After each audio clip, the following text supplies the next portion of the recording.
muusikat me ajame üldse? Mis mõttes? No mis stiili me teeme? Ikka karmi sihukest kütet Ei hakka mingit primitiivset muusikat tegema. Meie muusika näeb ikkagi ette, et meil on sellised instrumentaalsed vahepalad, 2-3 minutilised, kus kõlavad pilli ilu. Kuulge, ükskõik, kui me teeme mingit karmi asja või me teeme mingit instrumentaali jama, me ei saa pappi selle eest ja see ei müü, keegi ei osta meid ära.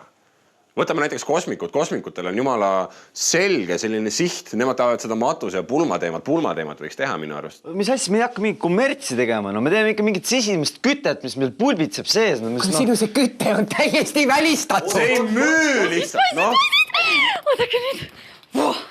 Täpselt, teeb selle. Nii. Perfect. Tada. Need ei ole päris need riided. Me teeme sellist karmi mussi. Ja meil on ikka suisa röökimine. Okei. Võta. Käes. Röökimine otsustatud, Anna minna.